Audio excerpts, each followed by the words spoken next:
My daughter said I couldn't be trusted with my own pills. She locked them in her room, decided when I was calm enough to take them, and told everyone I was unstable. She forgot one thing. My doctor still knew my real voice. I still remember the first night she said it. The television murmured in the other room, some tired game show rerun, while I stood at my kitchen counter with my pill organizer open like I had for years. Monday through Sunday, small colored squares, a quiet routine that made me feel steady, responsible, like I still belonged to myself. She walked in with a drugstore box tucked under her arm and said, "Mom, you don't need to do that anymore. I've got it." That one word, anymore, hit like a verdict. I tried to keep my smile in place. "I've been taking my own medicine since before you were born," I said, light, almost teasing. She set the box down hard. "Exactly. And now you're getting older. We just thought it would be easier if I took over. As if there had been discussions about me. Decisions made in rooms I wasn't invited into, where my mind had been turned into a subject people could vote on. Heat rose in my face. Not anger yet, something worse. Humiliation. My own daughter had made me a problem to solve. "I'm fine," I said. My voice trembled a little and I hated the sound of it. A tremor is evidence to people who already decided what to believe. She let out that long, practiced sigh, the one that makes her sound patient and burdened at the same time. "Mom, you forgot your evening dose twice last month. You even told me. I'm just trying to help." I remembered those nights. One when the power went out and I fell asleep in the recliner. One after church when a neighbor kept me talking at the door until my head felt full. Ordinary moments, small slips. She took them and stitched a whole story. Mom is slipping. Mom can't manage. Mom is unsafe. "Everybody forgets sometimes," I said, and I heard myself shrink as I said it, like a schoolgirl being corrected. She opened my cabinet, gathered every bottle, and dropped them into her bag. Plastic clicked against plastic, an ugly little sound that went straight through me. "From now on, I'll keep these," she said, "so you don't mix them up." I had never mixed them up, not once. That sentence hurt more than the rest because it was an accusation dressed up as concern. I heard what she didn't say. "You can't be trusted with yourself."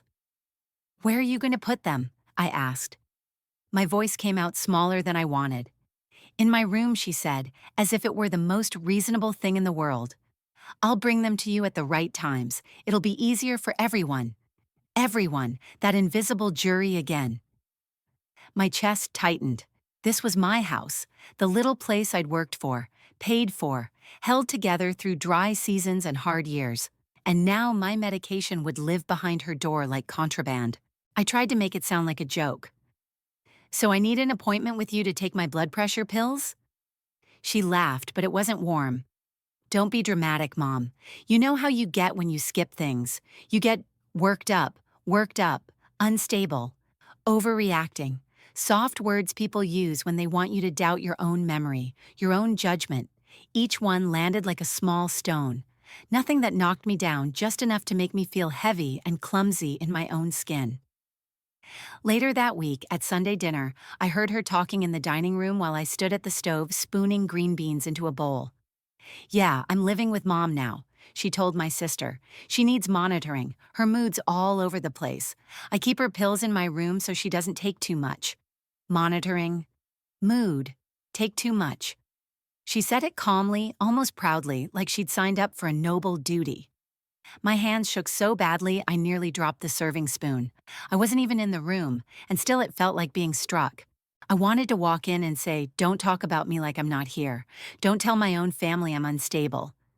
But I froze, listening while my heart tightened one quiet turn at a time. "She thinks she's fine," my daughter went on, her voice dropping like she was sharing something delicate. "But you know how it is. She doesn't always remember.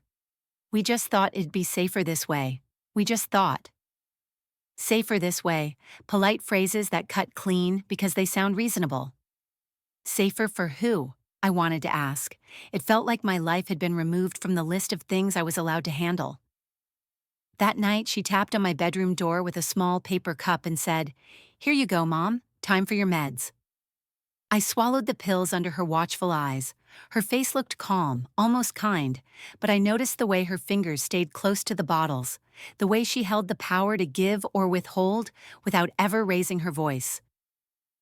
In my own home, I felt like a child asking permission for water. "Thank you," I said, because mothers are trained to keep the peace. Be agreeable, don't make a fuss. But under the shame, under the hurt, something steady stayed lit, a thought I could hold on to like a match in the dark. My doctor still knows me. He has heard my real voice for years. She can tell the world I'm unstable, but she can't rewrite the truth of who I've always been. The woman whose name was written on those labels long before she decided to take my life into her hands. The strange part is, I used to believe my daughter was the one person who would never turn on me. I replay that belief now the way you replay an old song, only suddenly the words don't mean what you thought they meant. I think about all the years I put her first. When she was little and afraid of storms, I'd sit up with her on the sofa, counting the seconds between thunder and lightning until her breathing slowed. When she wanted dance lessons, I picked up extra shifts at the clinic and trimmed the grocery list so I could pay for shoes and costumes. When her marriage fell apart, I emptied a savings account I'd been building for home repairs and pressed it into her hands without a second thought. "You're not alone," I told her. "I've got you." And I meant it with my whole heart. My house still shows the cost of that love. The bathroom I never finished because that money became her first car. The kitchen curtains I sewed at 2 in the morning so she'd have something pretty to come home to on college weekends. The sofa with a faint juice stain from the nights she and her friends piled up to watch movies. Those things used to make me proud. Now when she speaks to me like I'm a child, they make my chest tighten with a different feeling. Like I was generous in the wrong direction. The first time she used my pills against me, it happened so quietly I almost missed it. She came into my room with the little paper cup, her smile already in place. "Morning, Mom. Here you go." I held out my hand the way I'd started doing since she took charge, an automatic gesture that still made me feel exposed, like I was standing in a line I never agreed to join. But before she dropped anything into my palm, she said, "Oh, and that insurance form came in. Did you sign where I highlighted?"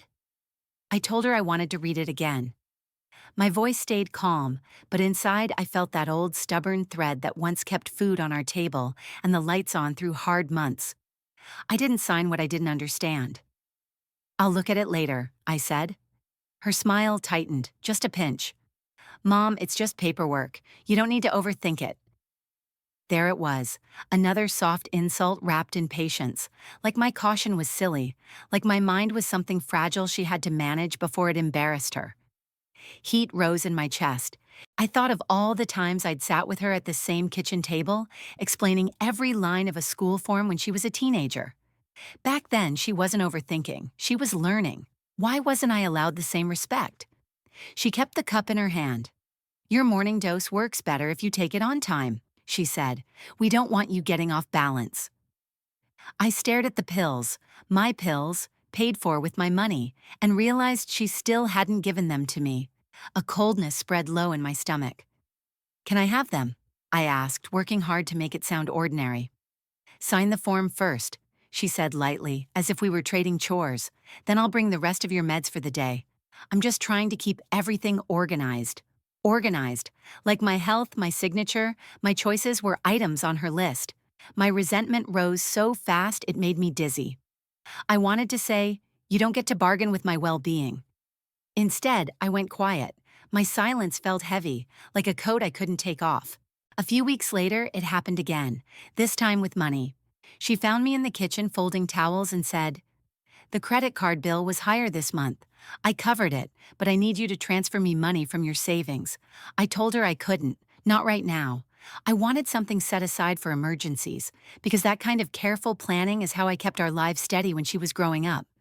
Back then, it made me strong. Now it made me difficult. She gave a soft, dismissive laugh. "Come on, Mom. What do you even need all that money for?" "I'm the one handling everything now." The words stung in layers. What do you even need made my future sound irrelevant. "I'm the one handling everything" erased decades of work as if they'd never happened. It was like she had already decided my life was winding down, and all that was left was her management of the leftovers. That night, she forgot my evening pills. I waited for the familiar tap at my door. Nothing. Finally, I walked down the hallway and knocked softly. "Honey," I said. "Careful, did you bring my medication?" She opened her door just enough to look out. "Oh, I thought you were already asleep," she said. "It's kind of late now. We probably shouldn't double up.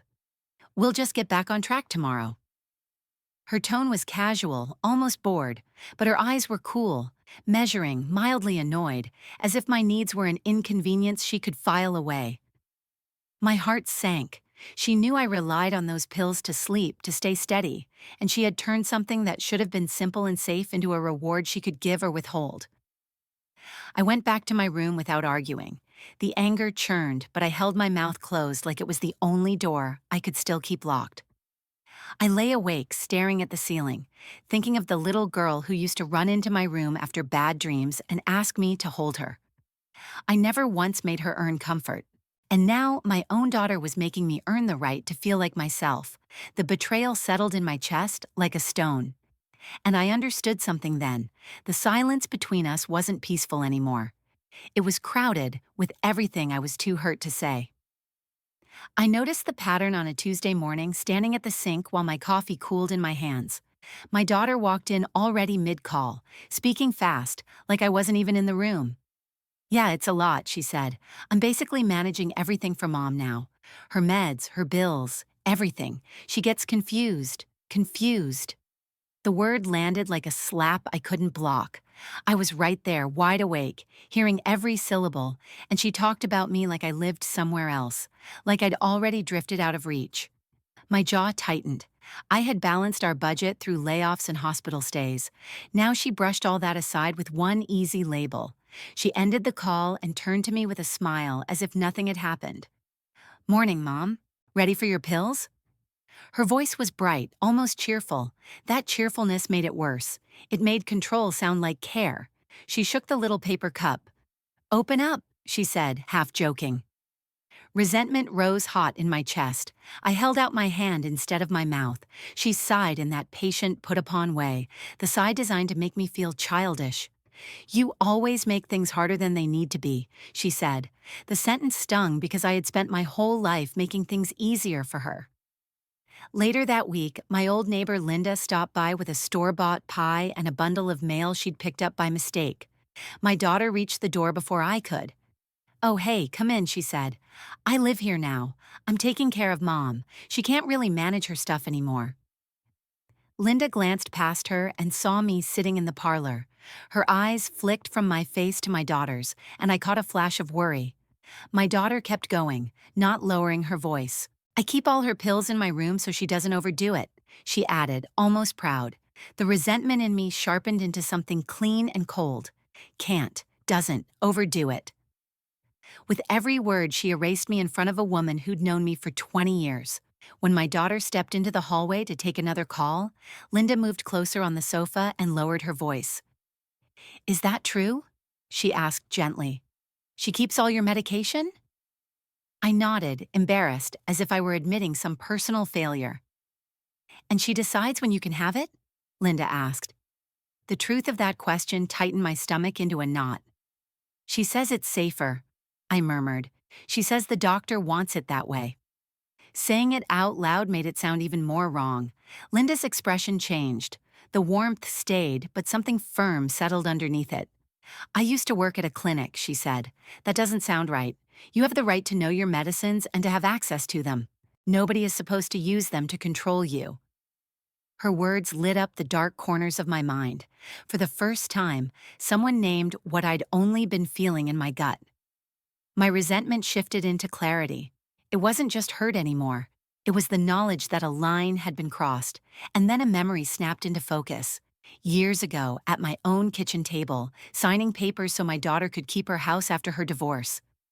I had pulled money from my retirement account, dollar by dollar, because she was crying and saying, "You're the only one I can count on, Mom." Remembering that, and then hearing her tell Linda I couldn't manage, made something in my chest go hard. I had helped keep a roof over her head. Now she spoke about me like I was a burden she'd been forced to carry. When Linda left, she pressed a folded paper into my hand. a printout about patient rights and a service called Adult Protective Services.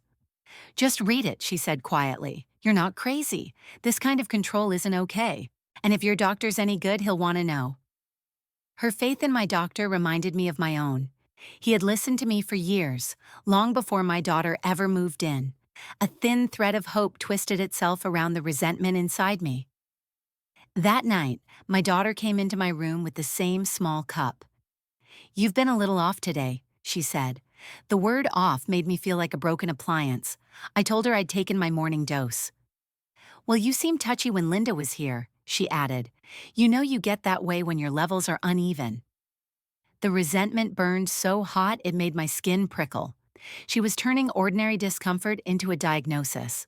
She was rewriting my reactions as symptoms, stripping me of my own mind, one calm sentence at a time. The next morning, while she was out running errands, I did the thing I'd been afraid to do. I called my doctor's office. When the nurse answered, my voice shook. I have a question about my medication, I said. My daughter keeps it in her room. Sometimes she doesn't give it to me when it's due unless I sign papers or send her money. Is that allowed? There was a pause on the line, long enough that my heart started to pound. I braced myself for embarrassment, for dismissal, but the nurse spoke slowly, carefully. Ma'am, you have the right to understand your medicines and to receive them as prescribed. No one should be using them to pressure you to sign things or give money. That is not okay. Each sentence pulled another layer of fog off my thoughts. My resentment finally had a direction. It wasn't just emotion. It was my body recognizing something truly wrong. If you feel unsafe or pressured, the nurse continued, you can ask to speak to the doctor alone, and you can contact Adult Protective Services in your county. They help adults who are being controlled or mistreated. I wrote it all down on a notepad. My rights, the number, the nurse's name. My hand shook, but not from weakness. It was a different kind of trembling, like my body was catching up to my mind waking up. Before we hung up, she said, You're doing the right thing by speaking up. That afternoon, my daughter came home waving a stack of envelopes. I talked to the bank, she said. They said it'll be easier if I stay on your accounts. Less for you to worry about. Easier, less to worry about. The phrases scraped across my nerves. I thought of Linda's paper. I thought of the nurse's steady voice. And for the first time, I didn't rush to defend myself or argue my way back into dignity. I just nodded and watched her. Outside, nothing changed that day. I still took the pills she handed me. I still let her move through my house like she owned it. But inside, everything had shifted. I started keeping notes, quiet, careful notes, every skipped dose, every confused, every time she told someone I couldn't manage. I stayed polite. I even smiled when she talked about how much work I was. But the part of me that accepted it as my fate was gone. I wasn't just the patient in her story anymore. I was paying attention, I was learning, and I was getting ready to take my life back. When the doctor himself called me back, my daughter was in the next room on speakerphone saying, I have to watch Mom like a hawk or she'll mess things up. That sentence burned straight through me. Watch me like a hawk. Like I was a hazard she had to patrol, not the woman who once packed her lunches and checked her homework at that same kitchen table. I stepped into my bedroom and closed the door softly, as if any noise might crack the thin layer of calm I'd finally managed to hold on to. Hi, this is Dr. Harris, he said. His voice was steady and familiar. For years, he'd spoken to me like a person with a mind, not a project. My nurse said you called with concerns about your medication and about your daughter. Hearing him say your medication tightened my throat. It was a small word, but it reminded me those prescriptions belonged to me, not to the person who kept them behind a door I couldn't open. So I told him everything. I described how she stored all my bottles in her room, how she forgot doses when I didn't sign papers, how she told family and neighbors I was confused. As I talked, I kept hearing her favorite phrases like a chorus in my head. You know how you get. You can't keep up. We just thought it would be safer. Each one stirred the same resentment I felt when she said them, but this time, that resentment didn't make me smaller. It pushed the words out of me, clear and plain. Dr. Harris didn't rush me. He didn't tell me I was overreacting or worked up the way my daughter did. He asked simple questions. How often does she delay your medication? Has she ever asked you to sign anything in order to receive it? I answered, and each detail brought back its own sharp humiliation. Her standing in my doorway with that little paper cup and saying, "Sign this first," her bright, fake cheerful tone when she told me, "You don't need to worry your head about the details." Every memory came with a wave of resentment, but now it was mixed with something else. Relief. Someone was finally listening. When I finished, Dr. Harris paused. "Thank you for telling me," he said. "I'm going to document everything you've described in your chart. I want a record that this is happening." I held my breath.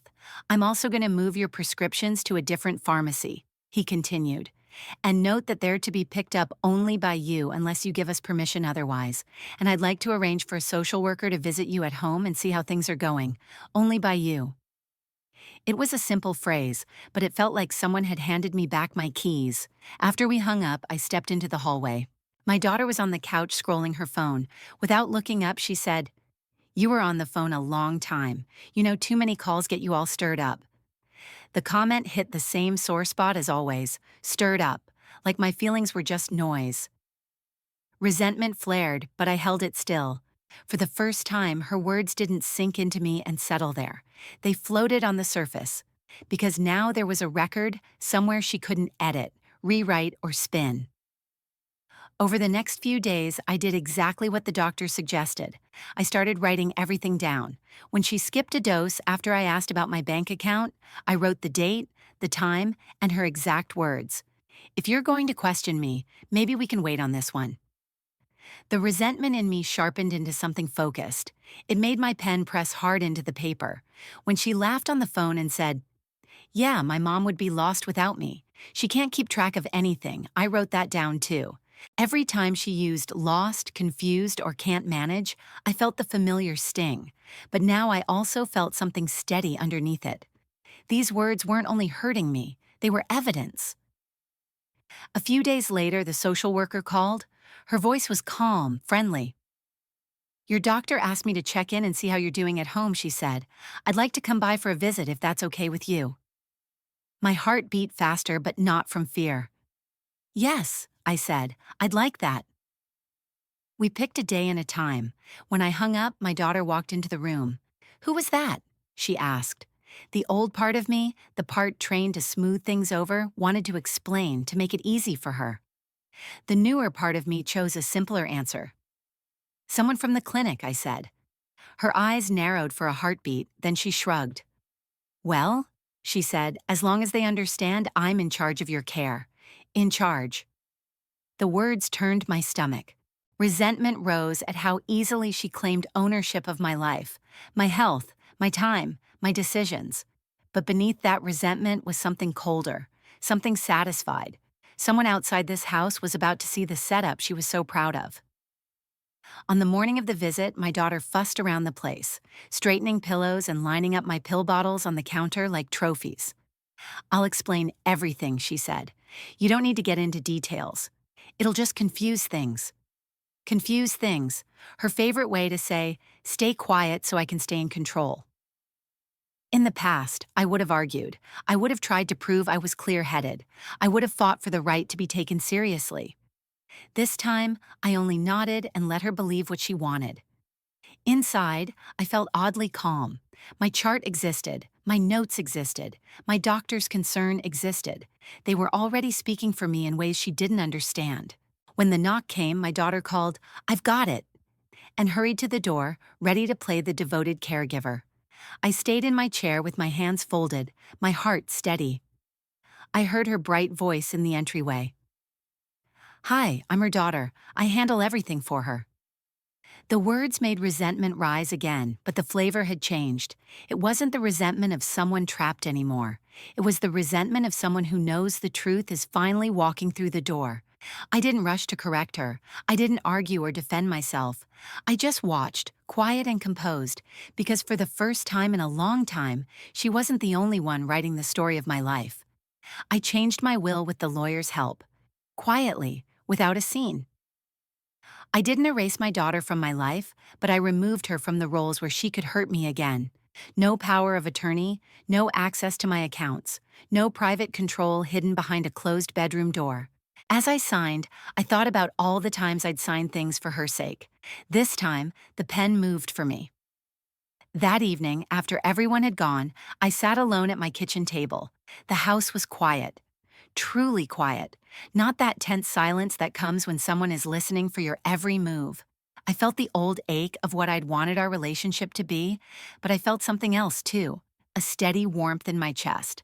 My phone buzzed with another message hinting I'd gone too far. I read it, set the phone face down, and let it sit there. I used to wait for their approval like it was medicine I couldn't miss. Now I know better. You don't have to earn love by giving up your voice.